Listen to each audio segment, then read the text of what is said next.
is Maite from Kelper Institute y hoy les voy a contar cómo hacemos para usar el pasado simple.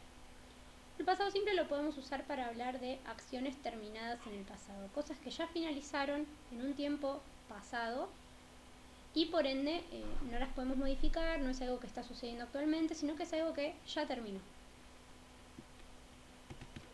Cuando hablamos en past simple, por lo general incorporamos algunas palabras clave a la oración que nos indican que esa oración efectivamente está en pasado. Una de las palabras clave que solemos usar más frecuentemente es ago. Ago significa hace o atrás y nos sirve para indicar hace cuánto tiempo pasó algo. Por ejemplo, I finished school 2 years ago. Ago siempre va al final de la oración. Otras dos opciones son last, que es para hablar de pasado, last week, la semana pasada, last month, el mes pasado, last year, el año pasado, o in y una unidad de tiempo también, para decir en qué momento pasó algo. In 1990, por ejemplo, en 1990, podemos acompañarlo de un año, o de un mes, in July, en julio. Armar oraciones en pasado simple puede parecer bastante complicado, pero en realidad es bastante más sencillo que present simple. El punto principal a tener en cuenta es cuál es nuestro verbo. Una vez que tenemos el verbo identificado, tenemos dos opciones. Puede que el verbo sea verbo to be, ser o estar, o otros verbos. En este sentido es muy parecido al presente simple, donde también tenemos que diferenciar qué verbo tenemos antes de continuar con nuestra oración. En el caso de verbo to be, lo que hacemos es, en vez de usar am, is o are como en el presente simple, vamos a usar was para los sujetos I, yo, he, él, she, ella o it, que es el género neutral. O where. Where lo vamos a usar para you, tú o ellos, o ustedes. We, que es nosotros, y they, que es ellos. En el caso de las negaciones, en vez de usar was o were, vamos a usar wasn't o weren't, que equivalen a was not o were not.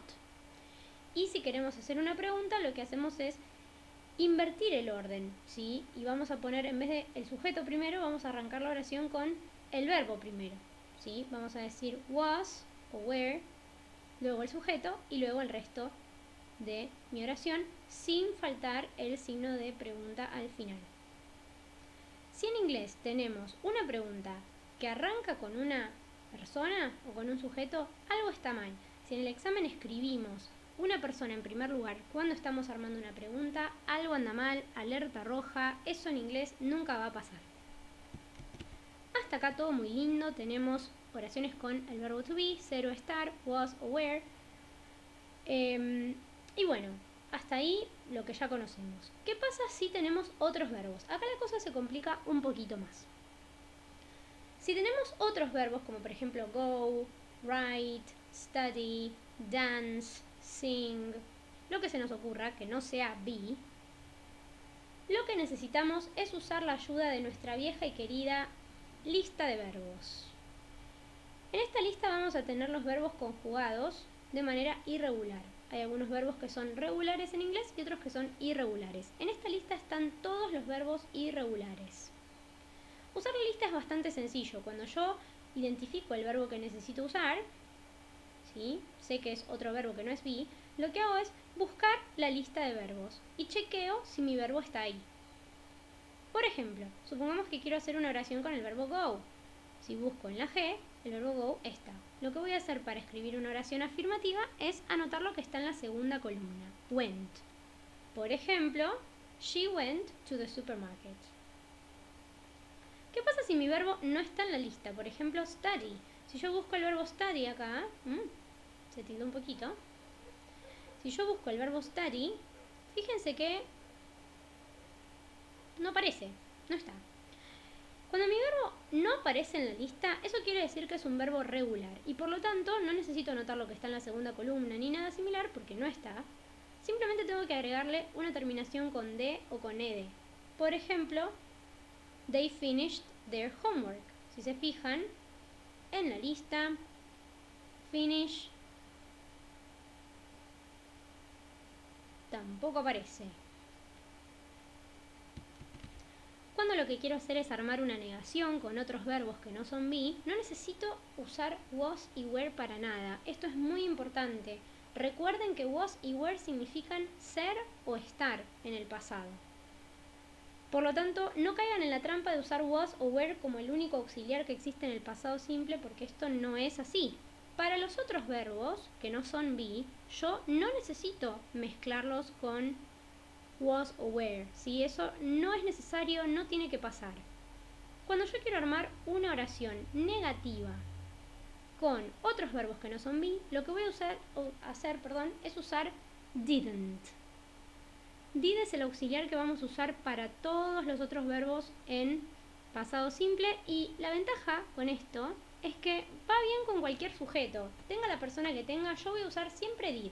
No necesito pensar en que uno va con I, otro va con he, she o it, u otro va con you, we o they. Esto no sucede en el pasado simple, es súper sencillo. Directamente pongo didn't o did not en su forma completa. Y el verbo, cuando está didn't o did, siempre va a estar en infinitive, es decir, de la manera en que vino al mundo, de manera original, o sea, sin cambiarle nada, no le agrego ed, no le agrego ing, no le agrego nada, lo pongo peladito como viene de fábrica y listo. Por ejemplo, she didn't go to the supermarket o they didn't finish their homework. Fíjense que no digo went, no digo she didn't went, digo she didn't go. Tampoco digo she didn't finish. Lo digo didn't finish.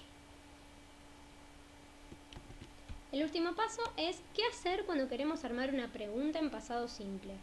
En las preguntas, al igual que en todos los otros verbos, lo que hacemos es invertir el sujeto y el auxiliar. Cuando en las oraciones afirmativas o negativas tenemos una persona al principio de la oración, en las preguntas la persona viene en segundo lugar.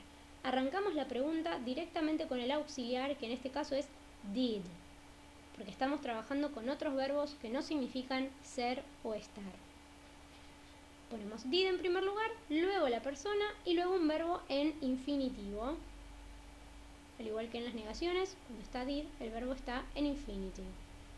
Luego ponemos la continuación de lo que queramos decir y no olvidarnos del question mark, la marca de pregunta, el signo de pregunta, que solo va al final en inglés. Por ejemplo, did she go to the supermarket? Did they finish their homework? Espero que esto les haya servido. Si tienen alguna consulta, déjenmelo en los comentarios o mándenme un mensajito y nos estamos viendo.